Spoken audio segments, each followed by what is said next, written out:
Now, if we think about the organizations that people are gagging to be part of, they want to work for, why is that? It's not just because they've got a foosball table and some beanbags.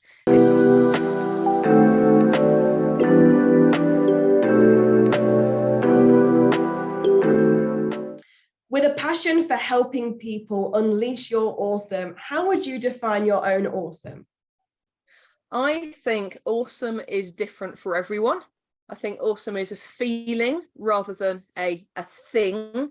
Everyone has a huge well of untapped potential, and we don't know it's there. And too often people start to recognize there's something going on when they've been through some kind of big life change. And that's the thing. We'll wait for that time where we can unleash it, but we never realized it's a pivotal moment until after the fact. So I'm all about helping people to recognize it, tap into it, and explode it into the world in the best way possible without waiting for that thing. And if they're in corporate world, it can be that glass ceiling, it can be about going for that next job or the promotion or just living your best life. So awesome is a feeling that this is going to sound crazy, but you know those days where you feel like everything is so aligned, it kind of feels like your eyeballs are lighted up from the inside out. That's awesome. That feeling when you know you're absolutely on it, you can achieve everything and you're loving and relishing every moment. That's awesome. You talk on the power of personal branding. Why is it important, and how can employees harness their personalities in the workplace? The problem with personal brand in the workplace is that too many employers are afraid to allow their employees to have more of a free hand. Now, if we think about the organizations that people are gagging to be part of, they want to work for, why is that? It's not just because they've got a foosball table and some beanbags. It's because they see other employees talking about it online, and they are really good corporate citizens, to use a bit of corporate speak there. Their employees love the vibe of that company so much, that organization, that they exude it, they breathe it. And when they write on their own social channels, regardless of whether they're writing about the company or not, particularly if it's on LinkedIn, because people can see where they work, and people think that must be such an amazing company. Wow, they really look after their people. I want to work there, or I want to recommend that organization. So for me, harnessing the power of personal brand inside an organization is a huge untapped resource. And it gets untapped because too many people at the top say, no, we have to stay on message. We can't let people be using social media on work time. No. Give some guidelines, of course, make sure people aren't, running amok, but within a framework that is safe. Encourage your employees to get on there, to network, to be on LinkedIn, to be on TikTok and Reels, even on Facebook, but to get on there as a good corporate citizen. Get them talking about how much they love that business. Get them talking about things that are going on, how you're tackling diversity, equality, equity, what you're doing to promote good team cohesion, what you're doing to make sure that the clients are happy. Get them talking about what it is like to work there. But the key here is you force it. There's no point giving your employees an edict saying go onto LinkedIn and tell them how brilliant we are. You've just got to create the freedom and the framework and the guidance within that environment to make people want to do that. So personal brand for employees, it's who you are. It's what makes you tick. It might be your hobbies, it might be your interests, it's who you're hanging out with at work, it's why you love your work, it's your energy, it's your vibe, it's your skill set.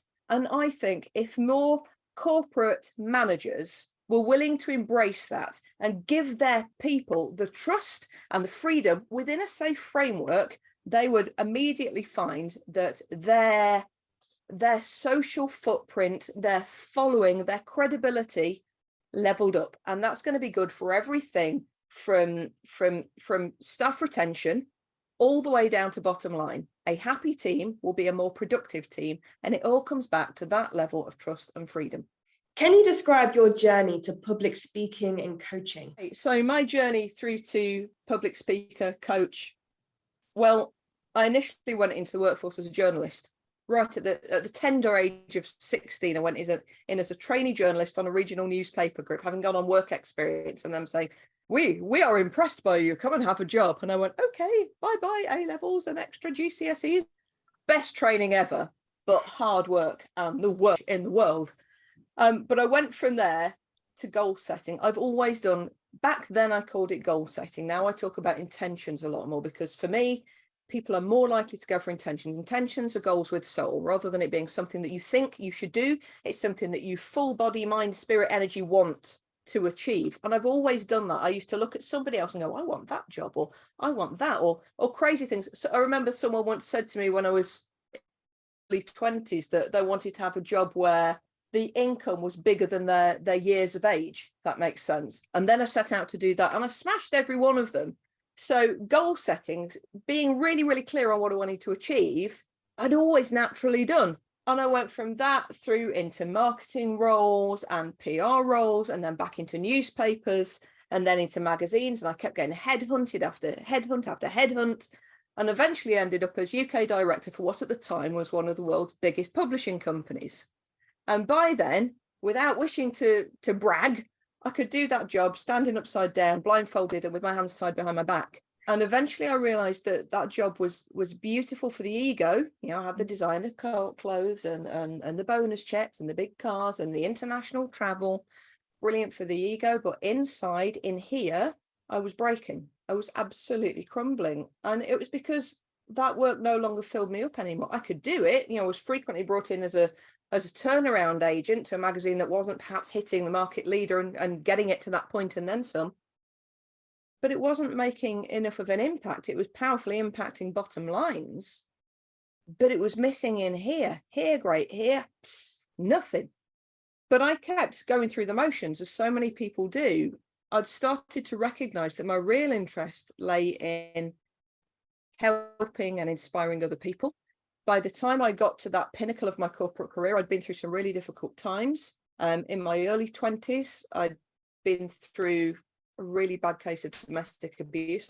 I'd lost my identity, and I tried to I tried to do suicide by accident and ended up crashing my car and breaking my back in 3 places.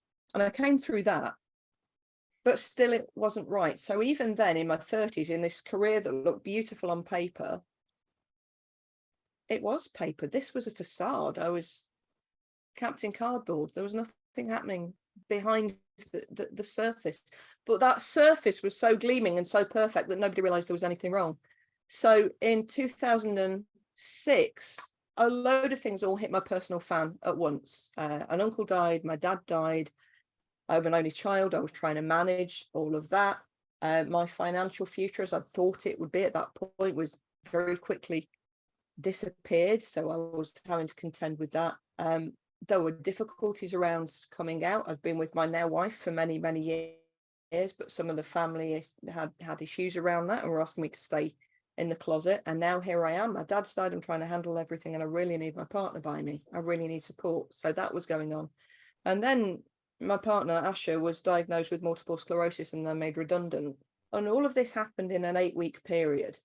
And I think that was one of those pivotal moments for me, where at the end of that, when I found myself, I remember literally trying to hide under my mum's dining room table. I mean, how crazy is that? And at the time I was losing the plot, but again, mask in place. And I went back to work over that, and I kept going. And I can look back and in hindsight see that I worked through a breakdown for 4 years, still hiding it, rattling with antidepressants. But it was the personal development work I was doing, the spiritual work. I spent about 10 years learning from shamans and medicine people on traditional soul doctoring, essentially mending ourselves from the inside out, as well as more brain-based stuff, the cerebral stuff, the NLP, the coaching, bit of hypnosis. I trained with the same team who taught Tony Robbins to do firewalking and extreme empowerment. And I recognized something had to give. At the end of those 4 years, where the only thing filling me up in my career was finding people in other departments who were struggling and saying, can I just have a go? And managing to turn them around every time. I knew I needed to get out. I knew my life meant more. I knew that I had I call it a soul mission, because it just feels the reason I'm here. I knew I had a mission bigger than me, to help, to inspire, to motivate people. You know, maybe I hit that metaphorical brick wall so others don't have to. Maybe I could work with people in teams outside of my own who, for whatever reason, weren't fulfilling their potential. Maybe I could help people who'd been through domestic abuse get their lives back on track. Maybe I could help people who didn't understand that there was another way out of their anguish other than checking out, to find a better way. And so I got out. And when I got out, I relaunched my wife's copyright writing business, and we've turned it into a full service digital and marketing PR agency. We launched the world's first digital magazine for Twitter. We interviewed the likes of Boy George, Stephen Fry. We got all kinds of accolades for that.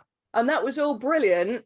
But the idea was that I would do that until I built up my own coaching clientele enough to go full time. And that happened about 5 years earlier than we thought it would. So I've now been full-time coaching, speaking, training, writing the occasional book since 2010. Don't look bad for 18 years old, do I? And then it's all gone from there, strength to strength. I can honestly say I'm doing what I want to be doing. I'm doing what I love doing. It's just about expanding it now and about getting to more and more people so that I can help support, motivate, inspire as many as possible before I shuffle off. Hopefully it's about 326 years old.